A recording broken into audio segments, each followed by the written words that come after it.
नमस्कार मित्रांनो, मी किरण कदम आणि तुमचं स्वागत आहे आजच्या पॉइंटेड चर्चेमध्ये. मित्रांनो, विजय केडिया, गोल्डमन सॅक्स, LIC आणि वॉक्सवॅगन सारखे मोठे नाव एकाच दिवशी वेगवेगळ्या स्टॉक्समध्ये मोठ्या हालचाली करत आहेत. तर अशाच इम्पॉर्टंट बिझनेस न्यूज आज आपण डिस्कस करणार आहोत. तर व्हिडिओ शेवटपर्यंत नक्की बघा. तर विदाउट वेस्टिंग एनी टाइम सुरू करूया आजच्या बिझनेस न्यूज. तर मित्रांनो, पहिली न्यूज आहे SBIच्या नवीन रूल्स बद्दल. तर मित्रांनो, स्टेट बँक ऑफ इंडियाने जाहीर केले की आता ग्राहकांना महिन्यात फक्त 4च वेळा बँक ब्रांच किंवा दुसऱ्या बँकेच्या ATM मधून मोफत कॅश काढता येईल आणि हा नवा नियम 1 ऑक्टोबर 2026 पासून लागू होणार आहे. म्हणजेच मित्रांनो, 4 फ्री ट्रान्झॅक्शन संपल्यानंतर प्रत्येक कॅश विड्रॉलसाठी ग्राहकांना ₹15 अधिक GST असा चार्ज मोजावा लागणार आहे आणि हा नियम खास करून जास्त कॅश व्यवहार करणाऱ्या ग्राहकांना डिजिटल पेमेंटकडे वळवण्यासाठी आणला आहे. तर मित्रांनो, जर तुम्ही महिन्याला वारंवार कॅश काढत असाल तर आत्तापासून UPI आणि डिजिटल पेमेंटची सवय लावा, कारण 1 ऑक्टोबर पासून हा छोटा चार्ज वर्षाला मोठी रक्कम ठरू शकते. तर मित्रांनो, नेक्स्ट न्यूज आहे बुक माय शो बद्दल. तर मित्रांनो, ग्लोबल इन्व्हेस्टमेंट जायंट KKR ने भारतातील सर्वात मोठं तिकीटिंग आणि लाईव्ह एंटरटेनमेंट प्लॅटफॉर्म बुक माय शो मध्ये मायनॉरिटी स्टेक विकत घेण्यासाठी डेफिनेटिव्ह करार केला आहे. मित्रांनो, ग्लोबल फंड्स आता भारतातल्या कंझ्युमर इंटरनेट कंपन्यांमध्ये विश्वास दाखवत आहेत. त्यामुळे बुक माय शो वरती नक्की लक्ष ठेवा. तर मित्रांनो, नेक्स्ट न्यूज आहे NSEच्या IPO बद्दल. तर नॅशनल स्टॉक एक्सचेंजची बहुप्रतीक्षित IPO पुन्हा एकदा थोडा पुढे ढकललेला आहे आणि आता तो सप्टेंबर महिन्याच्या दुसऱ्या हाफमध्ये येण्याची शक्यता आहे. सूत्रांच्या माहितीनुसार NSEचं व्हॅल्युएशन हे जवळपास $55 बिलियन इतकं मोठं गृहीत धरलं जातंय, जे भारतातल्या आतापर्यंतच्या सर्वात मोठ्या IPO पैकी एक ठरू शकतं. रेग्युलेटरी क्लिअरन्स आणि इतर प्रोसेसमुळे ही डेडलाईन सतत पुढे ढकलली जाते. नेक्स्ट न्यूज आहे मित्रांनो KPMG ऑस्ट्रेलिया बद्दल. तर जगातल्या टॉप ऑडिट फर्म्सपैकी एक असलेल्या KPMGने ऑस्ट्रेलियामध्ये मोठ्या प्रमाणात जॉब कट्सची घोषणा केली आणि ही संख्या 500 पर्यंत जाऊ शकते. यामागचं कारण म्हणजे कंपनीत झालेला ऑडिट लीक, ज्यामुळे क्लायंट्सचा विश्वास डळमळीत झाला आणि रेव्हेन्यूवर परिणाम झाला. ग्लोबल कन्सल्टिंग आणि ऑडिट इंडस्ट्रीमध्ये आधीच स्लोडाऊन सुरू असताना हा स्कॅन्डल कंपनीसाठी मोठा धक्का ठरणार आहे. मित्रांनो, मोठ्या कन्सल्टिंग फर्म्समध्ये जॉब कट्स हे इंडस्ट्रीत मंदीचा सिग्नल देतो आणि भारतातल्या बिग 4 फर्म्समध्ये काम करणाऱ्यांनी आपली स्किल्स अपग्रेड करत राहणं हे आता गरजेचं बनलं आहे. नेक्स्ट न्यूज आहे मित्रांनो BSE शेअर बद्दल. तर BSE लिमिटेडचे शेअर्स आज 2.5% घसरले आणि यामागचं मुख्य कारण आहे NSEचा हा एक नवा परमिटेड टू ट्रेड प्लॅन, ज्यामुळे BSE वर लिस्टेड काही स्टॉक्स आता NSE वरही ट्रेड करता येण्याची शक्यता निर्माण झाली आहे. यामुळे BSEच्या एक्सक्लुझिव्ह लिस्टिंगच्या फायद्याला धक्का बसू शकतो अशी भीती इन्व्हेस्टर्समध्ये पसरली आणि प्रॉफिट बुकिंग सुरू झालं. मित्रांनो, एक्सचेंज स्टॉकमध्ये कॉम्पिटिशनच्या बातम्यांवर शॉर्ट टर्म व्हॉलेटिलिटी नक्की येते. त्यामुळे अशा स्टॉक्समध्ये पॅनिकमध्ये न विकता पूर्ण चित्र समजून घ्या. नेक्स्ट न्यूज आहे मित्रांनो रिअल इस्टेट बद्दल. तर प्रो टायगरच्या ताज्या रिपोर्टनुसार भारतातल्या प्रमुख शहरांमध्ये रहिवासी घरांच्या विक्रीत 6.1% घट नोंदवली गेली. यामागचं एक मोठं कारण सांगितलं जातंय ते म्हणजे IT आणि टेक सेक्टरमध्ये अलीकडचे आलेले ले ऑफ, ज्यामुळे मिड आणि प्रीमियम सेगमेंट मधल्या खरेदीदारांचा आत्मविश्वास काहीसा कमी झाला आहे. बेंगळुरू आणि हैदराबाद सारख्या टेक हबमध्ये हा परिणाम जास्त जाणवत आहे. मित्रांनो, तुम्ही सुद्धा मला कमेंट सेक्शन मध्ये नक्की सांगा की सध्याचं वातावरण हे घर खरेदीसाठी चांगलं आहे की नाही. मित्रांनो, नेक्स्ट न्यूज आहे टाटाच्या सॅटेलाइट नेटवर्क बद्दल. तर मित्रांनो, टाटा ग्रुपची कंपनी नेल्को यांनी direct to device satellite service आणण्याच्या तयारीला लागले आहे, ज्यामुळे भविष्यात नेटवर्क नसलेल्या भागातही थेट मोबाईलवरून कॉल आणि मेसेज करता येतील. मात्र ही सर्व्हिस प्रत्यक्षात येण्यासाठी कंपनी 2028 हे टार्गेट ठेवून आहे. त्यामुळे ही टेक्नॉलॉजी लगेच उपलब्ध होणार नाहीये, पण ग्रामीण भारतासाठी हे गेम चेंजर नक्की ठरू शकतं. मित्रांनो, सॅटेलाइट कम्युनिकेशन हे पुढच्या काही वर्षातलं मोठं इन्व्हेस्टमेंट थीम बनू शकतं. त्यामुळे या स्पेस मधल्या कंपन्यांवर लक्ष ठेवायला हरकत नाहीये. तर मित्रांनो, नेक्स्ट न्यूज आहे FIS बद्दल.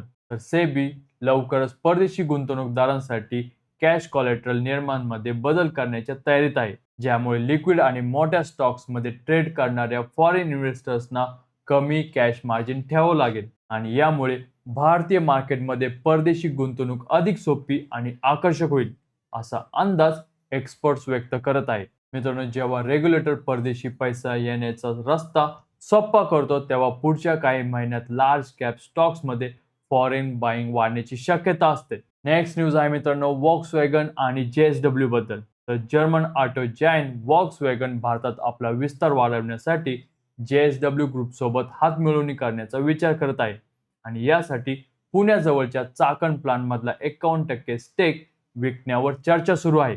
जर ही डील पूर्ण झाली तर भारतातल्या ऑटो मॅन्युफॅक्चरिंग सेक्टरमध्ये एक मोठं कन्सोलिडेशन ठरणार आहे आणि JSWच्या ऑटो मिशनला मोठी चालना मिळणार आहे. मित्रांनो, ग्लोबल ऑटो कंपन्या आता एकट्याने नाही तर भारतीय पार्टनर सोबत भारतात उतरत आहेत.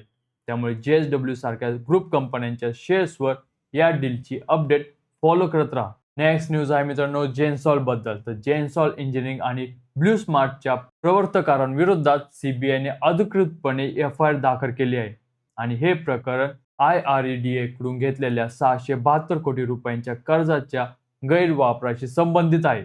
आरोप आहे की कर्ज इलेक्ट्रिक व्हेकल खरेदीसाठी घेतलं गेलं होतं, पण प्रत्यक्षात हा पैसा वेगळीकडे वळवला गेला.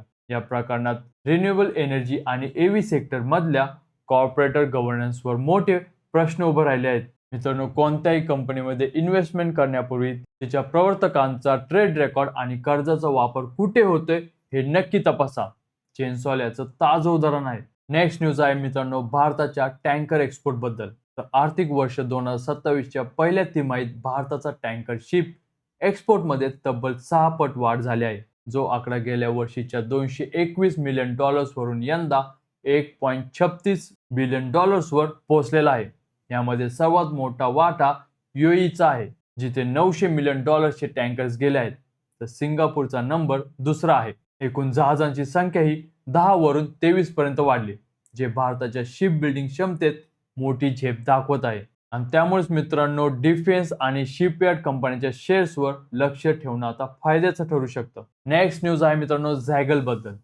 दिग्गज इन्व्हेस्टर विजय केडिया यांच्या केडिया सिक्युरिटीज या फर्मने झॅगल प्रीपेड मध्ये बल्क डीलद्वारे 1.48% स्टेक विकत घेतला आहे आणि यासाठी सुमारे 32.94 कोटी रुपये मोजले आहेत, तेही पर शेअर 164.72 रुपयांच्या भावाने.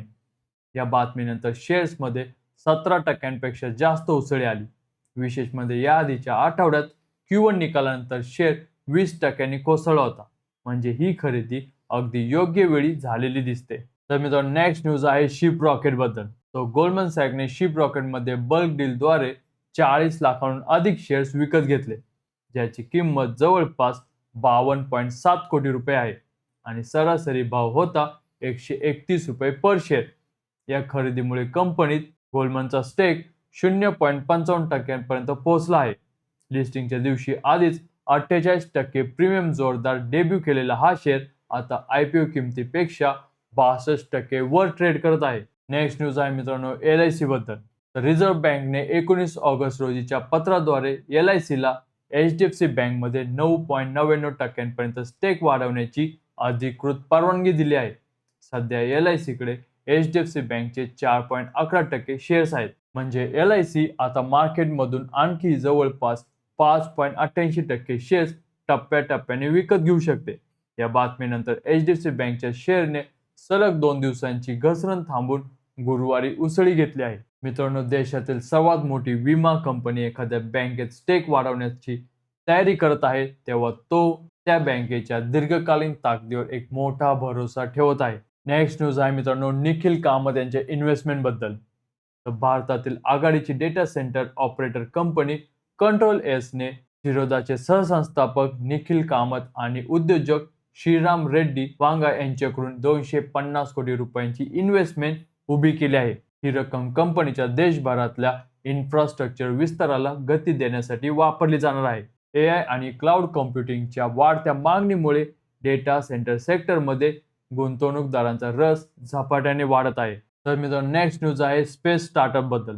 तर भारतातल्या स्पेस स्टार्टअप मध्ये आता जवळपास 440 स्टार्टअप्स नोंदणीकृत झाले आहेत आणि मार्च 2026 पर्यंत या सेक्टरमध्ये प्रायव्हेट गुंतवणूक $618.5 मिलियन पर्यंत पोहोचली आहे, जी 2021-22च्या तुलनेत जवळपास 6 पट जास्त आहे. इस्रोच्या मिशन्समुळे आणि सरकारच्या स्पेस सेक्टर खाजगीकरण धोरणामुळे या इंडस्ट्रीमध्ये इन्व्हेस्टरचा उत्साह झपाट्याने वाढत आहे. तर मित्रांनो, आता समजून घेऊया आजचे पिव्होट पॉइंट्स. मित्रांनो, सेन्सेक्सचा पिव्होट पॉइंट आहे 77,379. त्यामुळे रेजिस्टन्स असणार आहे अंदाजे 77,808 आणि 78,079.